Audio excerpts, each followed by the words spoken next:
Innal hamdalillah nahmaduhu wa nasta'inuhu wa nastaghfiruh wa na'udzu billahi min shururi anfusina wa min sayyiati a'malina. Man yahdihillahu fala mudilla lahu wa man yudlilhu fala hadiya lahu. Asyhadu an la ilaha illallah wahdahu la syarika lahu wa asyhadu anna Muhammadan 'abduhu wa rasuluhu wa la nabiyya ba'dahu. Allahumma shalli 'ala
Sidang jamaah Jumat rahimahullah.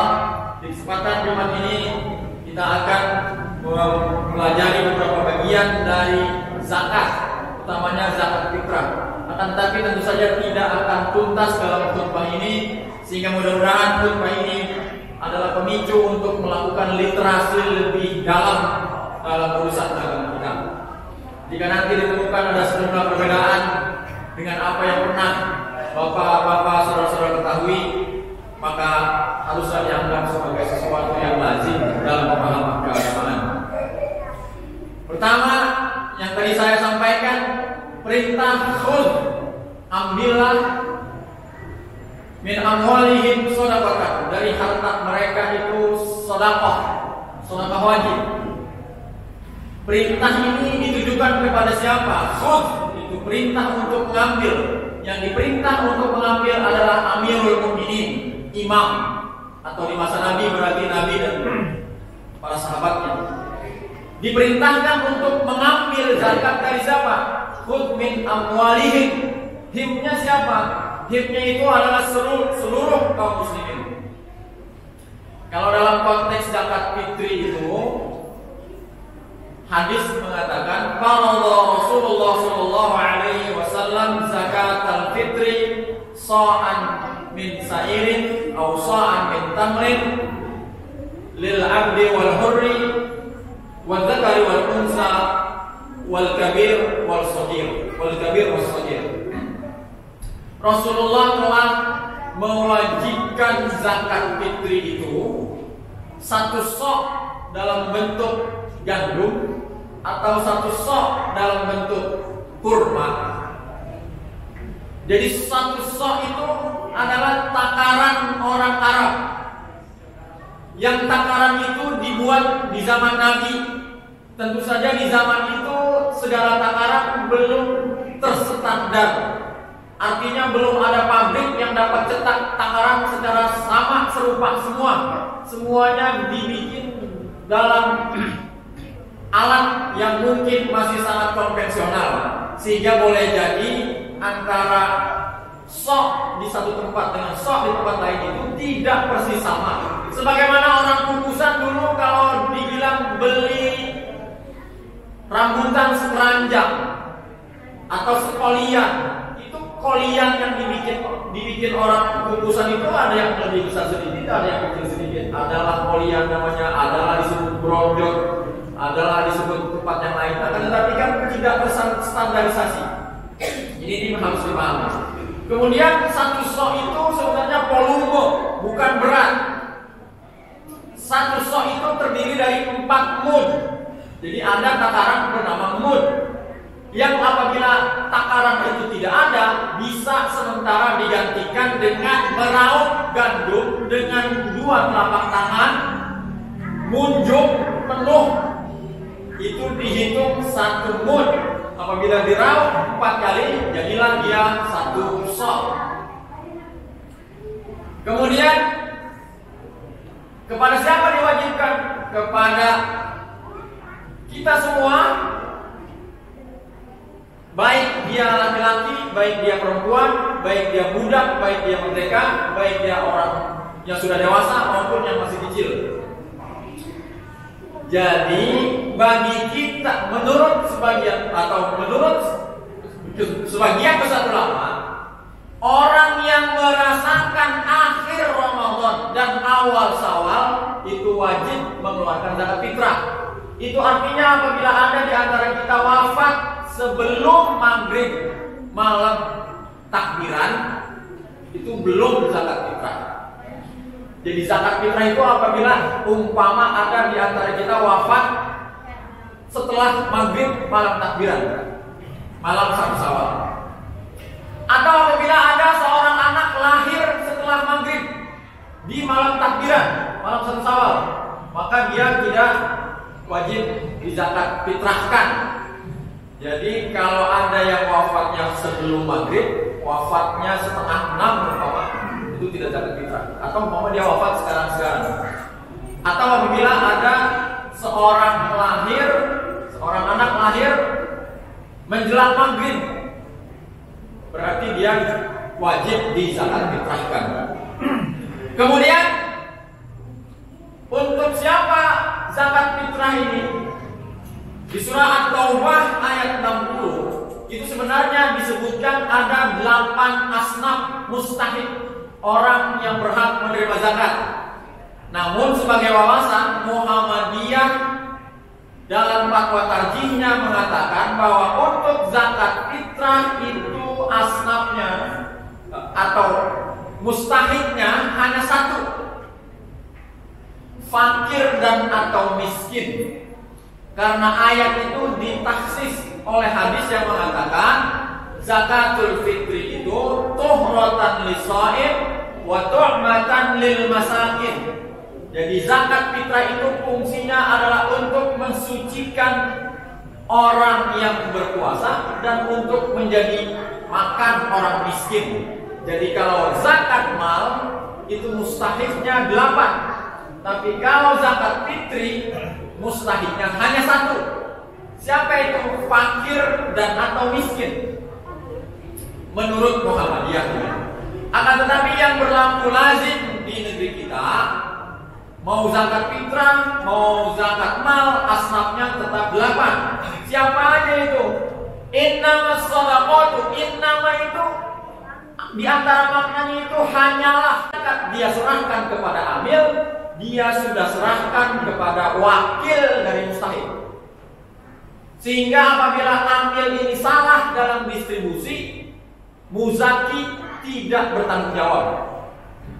Kalau amil, kalau dia panitia zakat, panitia zakat itu dengan muzaki satu pihak. Panitia zakat itu adalah wakil dari muzaki. Seperti misalkan saya ingin bayar zakat fitrah langsung, saya suruh anak saya, namanya si Asik anak saya. Asik, ini zakat kita sekeluarga, tolong antarkan ke rumah orang di sana di pinggir kali di bawah pohon cimpedak. Dia antar ke sana, tapi salah rumah. Harusnya rumah yang berwarna biru, dia antar ke rumah yang berwarna kuning. Yang padahal yang miskin itu umpama yang warna biru itu. Jadi si Asik anak saya itu salah dalam distribusi.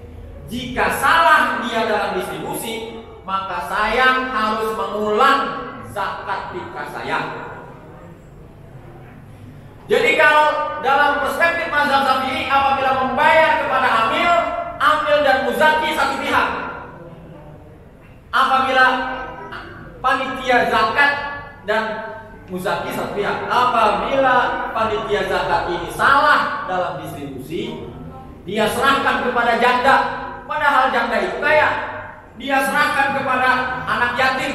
Padahal anak yatim itu bukan orang miskin. Salah dalam distribusi, maka dalam perspektif mazhab Syafi'i, muzaki harus mengulang zakatnya. Kemudian yang berikutnya, orang itu tidak boleh membayar zakat kepada dirinya sendiri. Kita mengerti itu. Saya bayar zakat fitrah kepada diri saya sendiri, tidak bisa. Saya juga tidak bisa membayar zakat fitrah kepada orang di bawah tanggungan saya. Saya bayar zakat fitrah kepada istri saya, tidak bisa. Saya bayar zakat kepada anak saya, tidak bisa. Dan apabila panitia zakat mengelola zakat itu di tempat dia mengelola zakat, kemudian zakat yang dia kumpulkan itu dicampur, kemudian setelah dicampur diberikan lagi kepada dia sebagiannya sebagai bagian jatah amil atau jatah panitia, itu sebenarnya terlarang. Karena apa? Karena pada beras yang dia terima itu, baik dia ambilkah atau hanya dia panitia zakatkah, hakikatnya yang dia terima itu sebagiannya, entah kecil entah besar, entah mungkin hanya berapa persen saja, itu adalah berasnya sendiri. Dan itu tidak bisa orang membayar zakat kepada dirinya sendiri. Itu di antara bahan untuk literasi nanti setelah sholat Jumat ini, agar tidak salah paham. Yang berikutnya, wal mu'allafati qulubuhum. Mu'allaf, sebenarnya mu'allaf itu bukan hanya orang yang baru masuk Islam. Orang yang kafir yang membantu perjuangan Islam juga mu'allaf. Orang yang masih kafir yang kita harapkan keislamannya juga mu'allaf. Orang kafir yang memiliki empati atau berpotensi masuk Islam juga mu'allaf. Kalau di kita biasanya mu'allaf itu orang yang masuk Islam tidak dari lahir. Jadi kadang-kadang udah 25 tahun dia masuk Islam masih kita sebut mu'allaf. Kalau begitu caranya, Abu Bakar, Umar, Utsman itu mu'allaf semua, Pak. Jadi sebenarnya kalau disebut mu'allaf itu yang hatinya masih goyah. Kalau dia sudah mantap, sudah bukan mu'allaf lagi. Wafir riqab, budak. Jadi kalau dalam pemahaman anak-anak sekarang mungkin nggak ngerti budak itu apa. Jadi ada orang punya motor, orang punya mobil, orang punya rumah, orang punya handphone, ada orang punya orang. Ada handphone milik orang, ada motor punya milik orang, ada mobil milik orang, ada orang milik orang. Nah, itu budak kira-kira. Nah, nanti kalau ada seorang budak dikatakan kamu merdeka apabila kamu membayar saya 300 juta katakanlah, maka ini budak bukan sembarang budak, tapi disebut pure reform yang berhak menerima zakat. Kalau yang tidak demikian berarti dia dalam tanggungan tuannya. Yang berikutnya awal gharimin, orang yang banyak punya hutang, nggak mampu bayar. Jadi hutangnya ini adalah hutang yang dia nggak mampu bayar. Jadi kalau ada orang penghasilannya 10 juta sebulan, pengeluarannya juga 10 juta. Yang 10 juta kebanyakan. Ada orang sekeluarga penghasilannya 3 juta, pengeluaran juga 3 juta. Begitu setiap bulan. Tiba-tiba istrinya harus masuk rumah sakit, operasi sesar, butuh dana 25 juta, pinjemlah dia. Setelah pulang dari rumah sakit, penghasilannya 3 juta, pengeluarannya 3 juta bahkan lebih kalau punya anak. 25 jutanya nggak bisa dibayar karena nggak punya aset. Nah, ini dia korban. Jangan lupa, hutangnya ini hutang yang demikian, bukan hutang cicilan motor, cicilan rumah gitu ya, yang setiap hari, setiap bulan kita mampu membayarnya. Akan tetapi berhutang itu dalam agama kita boleh sebagai jalur darurat. Di masa Nabi hutang itu boleh, jalur darurat. Di zaman kita hutang itu jalur utama. Apa saja harus dihutang. Padahal dulu di masa Nabi, apabila Nabi rekrutmen tentara untuk perang, di antara yang ditanya selain daripada umur, kesehatan, izin orang tua, hutang. Punya hutang atau tidak? Kalau punya hutang tidak boleh ikut jihad. Karena gufira li syahid kulla dzambin illa dain. Diampuni dosa orang yang mati syahid kecuali urusan hutang, kecuali hutangnya tercover oleh Baitul Mal atau oleh orang lain. Sehingga apabila di negeri kita ini terjadi chaos perang dengan negara luar, umpama presiden kita mengumumkan kita akan berperang umpama melawan Cina, lalu dia lakukan rekrutmen kepada kita semua untuk ikut perang, boleh jadi tidak ada di antara kita yang bisa mendaftar karena semua punya hutang, cicilan motor, cicilan rumah, cicilan panci, bahkan TNI-nya juga banyak punya hutang. Itulah bahayanya hutang. Wal gharimina, kemudian wal mu'allafati qulubuhum wa fir riqabi wal gharimina wa fi sabilillah, musafir yang kehabisan bekal, orang kaya di kukusan, jalan-jalan yang traveling sana ke Afrika, sampai di Afrika sana tasnya yang berisi duit dan kartu-kartu itu dibawa lari monyet umpama. Nah, meskipun dia di kukusan ini kaya raya, di sana dia kesusahan, dia berhak menerima zakat. Karena musafir itu, pejabat itu bolak-balik ke luar negeri, ke Australia, ke Prancis, ke beberapa negara Eropa, ke Jepang, ke Cina, akan tetapi perbekalannya cukup. Dia tidak masuk dalam konteks ini. Kemudian wa bani sabil, orang yang berjuang di jalan Allah itu aslinya sebenarnya adalah para mujahidin yang sedang berperang.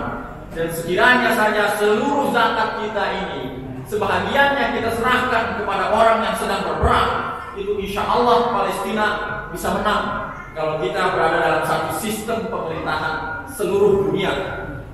Hanya saja kita dalam keadaan seperti yang kita pahami sekarang. Barakallahu li wa lakum bil Qur'anil azim wa nafa'ani wa iyyakum bima fihi minal ayati wa dzikril hakim wa taqabbal minni wa minkum tilawatahu innahu huwas samiul alim. Aqulu qawli hadza wa astaghfirullah li wa lakum fastaghfiruhu innahu huwal ghafurur rahim.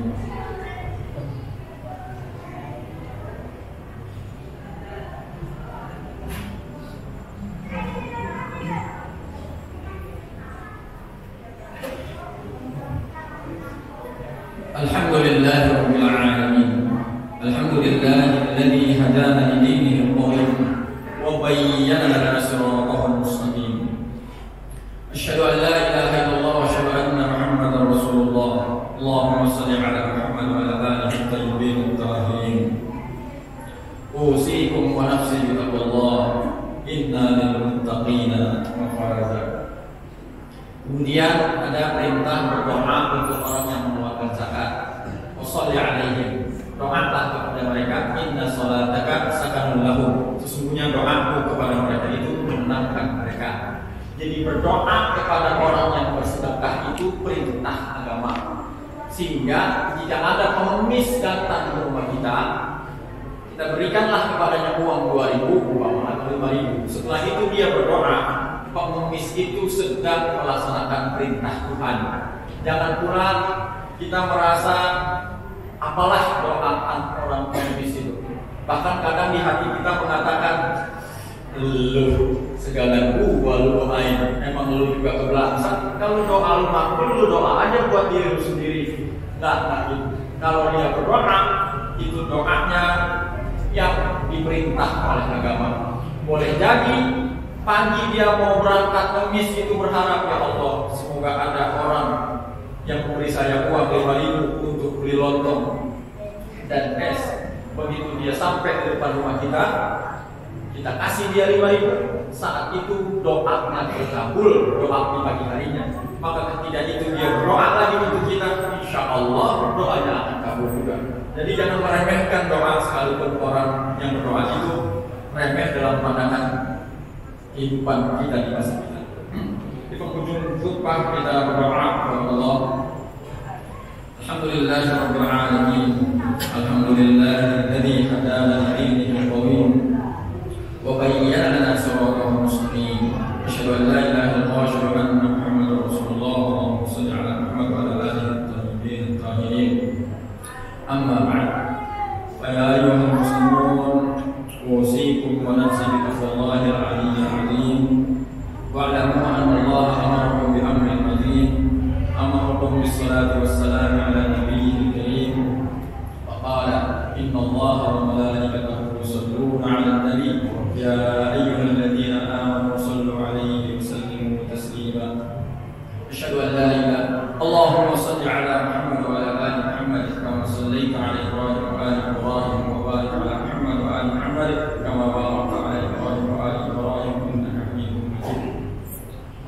Rahman, Allahu Rahim, Allahu Ghafur, Allahu Malik. Allahumma ighfir lil mu'minin wal mu'minat wal muslimin wal muslimat al ahya'i minhum wal amwat. Allahumma ighfir lana wa li ikhwanina alladhina sabaquna bil iman wa la taj'al fi qulubina ghillan lil ladzina amanu rabbana innaka ra'ufur rahim. Allahumma ighfir lana wa li walidina warhamhum kama rabbayana shighara. Allahumma sahhil umurana, Allahumma sahhil umurana, Allahumma sahhil umurana. Allahumma la sahla illa ma ja'altahu sahla wa anta taj'alul hazna idza syi'ta sahla. Allahumma sallimna, Allahumma sallimna, Allahumma sallimna wal muslimin min kulli bala' min kulli waba' min kulli usran. Rabbana atina min ladunka rahmah wa hayyi lana min amrina rashada. Rabbana atina min ladunka waliyya waj'al lana min ladunka nasira. Allahumma man waliya min amri ummati farfuq alayhi. Allahumma man waliya min amri ummati fasaffa alaihim fasfuq alayhi. Rabbana atina fid dunya hasanah wa fil akhirati hasanah wa qina adzaban nar. Subhana rabbika rabbil izzati amma yasifun wa salamun alal mursalin walhamdulillahi rabbil alamin.